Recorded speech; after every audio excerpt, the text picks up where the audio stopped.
The natural lighting is being unpredictable today, so bear with me on that front. Bear with me. It's frustrating me. Son, just be consistent. Be consistent. Hey, hi, hello. Welcome back to my channel. I'm Jesse, and today I'm going to be talking about all my DNFs so far in the year of 2024. I've been really working at getting better at mastering the art of DNFing books. It's been a struggle for me. It should be easy to just be like, I'm not enjoying this thing, so I'm not going to force myself to read this thing, because forcing myself to read this thing could potentially put me in a reading slump.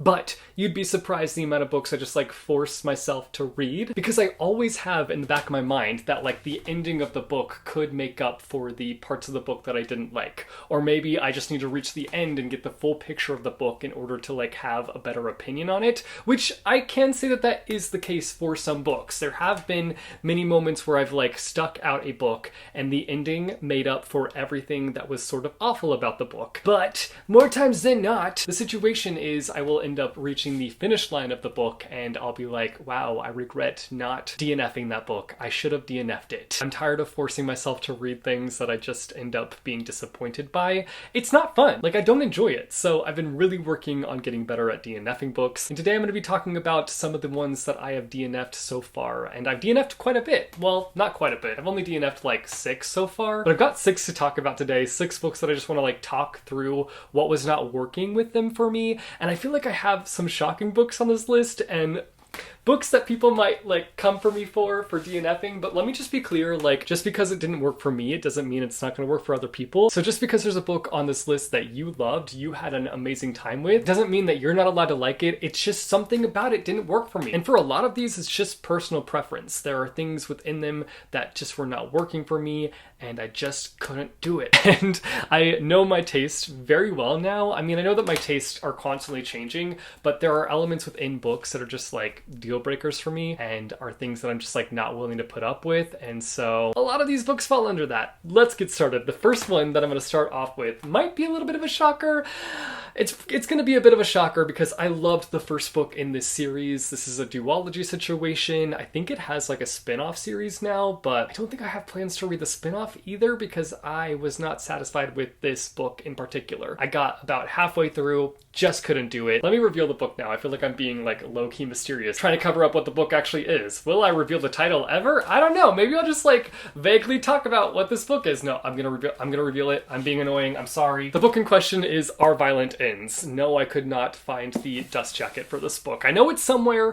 I need to put the covers back on the books. It's happening soon. I promise you. Next month soon. It's happening. It's going down. You're gonna get your jackets back. Are you so excited? The silence is deafening. Anyway, Our Violent Ends. I'm so sad about this because I loved These Violent Delights, or so I thought. Maybe I gaslit myself into thinking that I liked that book. No, I did in fact really enjoy that book. It had a lot going for it that I really enjoyed. I had it on my best books of 2021 list and I was anticipating this, highly anticipating this. And maybe that's part of it. Maybe my expectations were a little too high for this book and it just was never able to reach my expectations. I recently tried to get into this book and I got pretty far, but I also was just kind of immediately no. That's just how I felt about it. I was just oh, yeah, it's gonna be a no for me. But I stuck through it for quite some time. I have a bookmark in here. I got to page 190, so I got pretty far. This one... How do I even talk about it? I feel like These Violent Delights should have been a standalone. That's what I'm gonna say. I feel like it should have been a stand-alone, which is something that I find myself often saying about duologies and trilogies. I feel like I rarely say it about series, but there have been times when I've thought to myself, I'm this should have been a standalone. I think this book should have been one book because the things that it expands on in book 2 are boring and lackluster. The first book had a lot going for it in terms of characters and plot itself. I know that in that book we are getting to know the characters, and so a lot of that book is spent kind of developing the characters. It's drenched in politics and the pool to get invested is there. But this one lacked any sort of intrigue.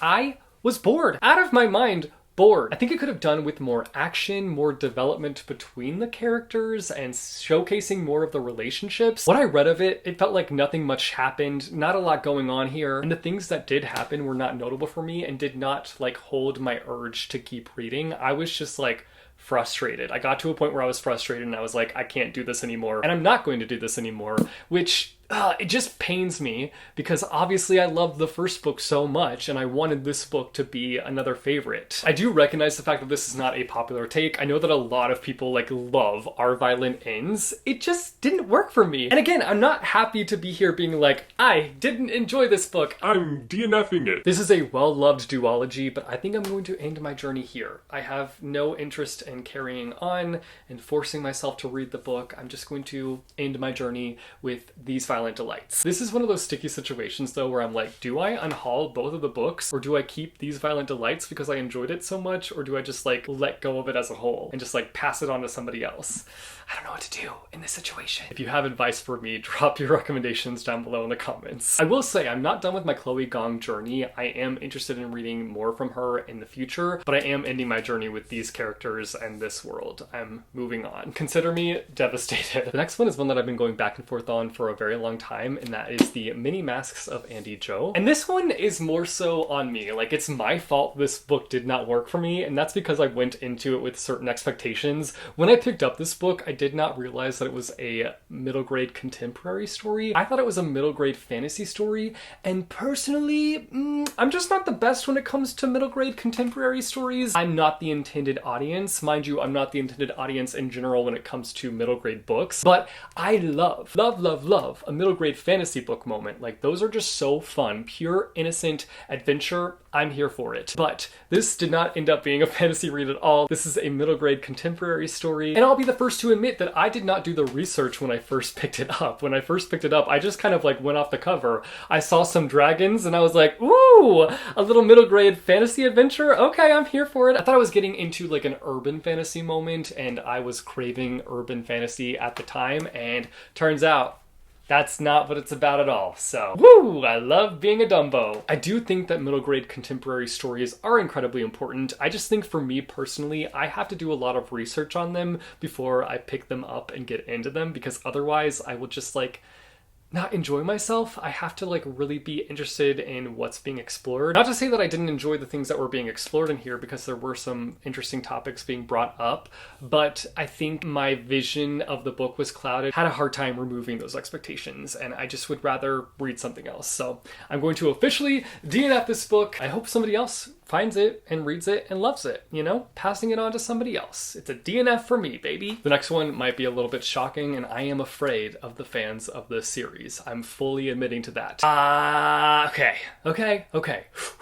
Just know that me DNFing it does not mean that it's not good. It could be good for somebody else. It just means it wasn't working for me in some kind of way, and I'm gonna end my journey with it. Anyway, enough with the disclaimers, Jesse. I'm just afraid. Please don't attack me. We've got Hellbent by Leigh Bardugo. I know. Insane. Popular series. Popular book. I love Leigh Bardugo. The Grisha-verse is it for me. I love the Grisha-verse. I think for me in particular, I love a fantasy world from Leigh Bardugo. I love magic. I know that this one like is kind of on the urban fantasy side of things. Like, we've got the real world, but we've also got some like magic-y bits happening, but I just prefer like a full-on fantasy from her. The Ninth House series in general is just not my style. I read the first book and I just couldn't get on board with it. And I told myself that I would read Hellbent and that it would be a make or break for me with this series. Well, turns out it's a break for me. Turns out I could not push myself to reach the end. I will say it had been a minute since I had read Ninth House, and so I did need a refresher going into this book. I started reading the book and then immediately put it down and did some research on what happens in Ninth House to refresh my memory. But even still, after that, after refreshing myself and getting back into this book, I couldn't get into it. I could not commit. I don't care about the characters. I don't care about the plot. The plot is so convoluted. I am typically somebody who like really enjoys a lot of things going on,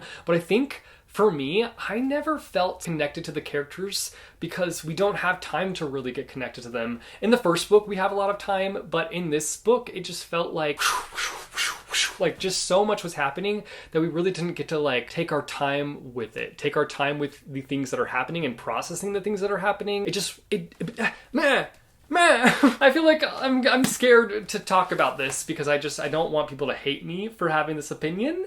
And I'm not saying it's a right opinion either. I'm sure that there are so many people that like love and understand the love for this series. I understand the love for this series, but I just personally do not love it. And then like the edginess and the grotesqueness, this falls under books where I feel like they're trying really hard to be edgy just to be edgy. Like I know that this is a darker book. I know that there are dark things that happen and I get that, but I feel like there is a line where it just becomes too much, where it's like, what is this actually benefiting? I recognize the fact that like it helps with the atmosphere and the things that are happening in the plot. Like it does lend for these like really brutal things to happen. But I also just felt like there were times when it was just like pushing it to a limit it didn't need to go into. There were times when I just felt like it was just like pushing it too hard. I don't know if I'm making any sense, but like it makes sense to me. There were definitely times when it made sense, and then there were times when I was just like, this is not really benefiting anything. So anyway, I will say, and I will fully cop up to this, I think because I had a bad experience reading Ninth House, that's partially why I didn't like this book, because I already went in with that kind of like distasteful feeling towards Ninth House. Going into this book, it was like hard to like leave that at the door and just like go in without any expectations. Like I went into it with a bit of an attitude, and I will own up to that. That's on me. That is on me. I feel like I'm being annoying and I don't like it, but anyway, moving on to the next book. The next book that I DNF'd is The Bronzed Beast. Initially, I was planning on unhauling this trilogy, just completely kicking it to the curb, but I decided that I needed to give the third book a chance. This trilogy, truthfully, from the beginning, from the get-go, has been a bit of a mess in my opinion. Like, I enjoyed the first book for the characters alone. The world building, a full-on mess. The plot's part of it, I'm still processing to this day. I feel like I would need to fully reread the first book in order for it to completely process, and I don't have the energy or time to do that. Then I picked up and read the second book, and it was not it. The only thing that was holding me to this trilogy was the characters. I love those dang characters. They're my babies, my children. But even that was not enough to get me through it. This was just rough from the beginning for me, and again, I was just trying to hold on for my characters alone, for my babies. But even then, the dialogue between the characters just felt off. It felt different. And truthfully, this book feels a bit on the rush side of things. And I think for me, because of the fact that like leading up to this point, everything has been messy, whether it be the plot or the world building itself, that having this book just feel like it was just kind of thrown together didn't feel the best. And I just couldn't do it. I could not commit. Even though I was willing to just try my best for my babies, for my children. But like, even that wasn't enough. Even they felt different in this book. And I'm annoyed. I'm still annoyed. It's been a second since I've DNF'd this too, truthfully. You know it's bad when the only thing that's truly consistent throughout this trilogy is the messiness. Thanks for the memories. Thanks for my children, honestly. You delivered some great children. I will hold them dear to my heart, but I'm just gonna spoil myself for how things end and be okay with it. I want to enjoy books, not hate them. That's why I'm DNFing these. The last two are books that I've already mentioned in another video, but I'm going to talk about them again. First up, we've got Wicked Little Things. This was an ebook that I started. I think I got it as like a Kindle Daily deal at one point. It was like $2.99 or something.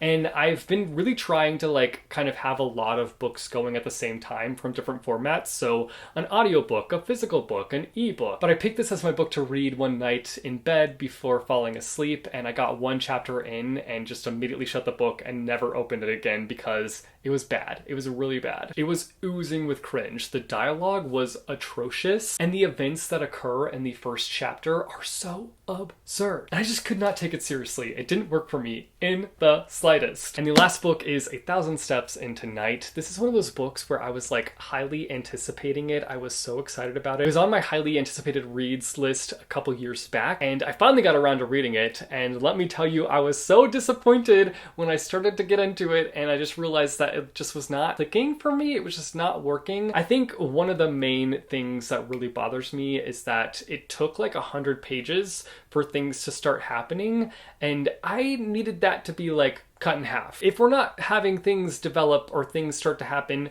in 50 pages, I'm out. I'm peacing out. Also, in this book, I felt like the side character that was introduced was much more interesting than our main character. So I just couldn't do it. I couldn't bear to do it. I was very upset too because I was very excited about this book, but Why do I keep just like growling? I need to stop growling. I really feel like too, had the side character been the main character, I probably would have stuck this book out because the side character was just so much more interesting than our main. So make your main characters more interesting and I'll stick out your books. Those are 6 books so far this year that I've decided to DNF. I feel proud of myself for making progress in the DNF lane. I don't know if I'll do this video that frequently because I'm realizing that like I'm just sitting here like trashing on these books and it doesn't feel good. Like I'm not leaving this video feeling like happy-go-lucky, and I don't always want to be like a negative Nancy. Maybe I will update you guys at the end of this year talking about all the books that I DNF'd throughout the year, but I also feel like it's nice to do updates, so maybe I'll do like quarterly updates. I don't know. We'll see how I feel. Let me know down below in the comments if you guys have been DNFing books this year and how you're doing on that front, or if you're just like not the type of person that DNFs, then that's fine. Live your life. If you're not somebody who DNF books, then let me know in the comments down below a book that you regretted not DNFing. Let me know in the comments down below. If you like this video, be sure to go and hit that like button. If you want to see more bookish content from me, be sure to go and hit subscribe or go and hit that bell icon and you'll be notified every time I post new videos. As always, thank you guys so much for watching. I hope your day is bright, that tomorrow is brighter. Keep reading what your heart desires, and I will see you soon with a new video. Bye, yo!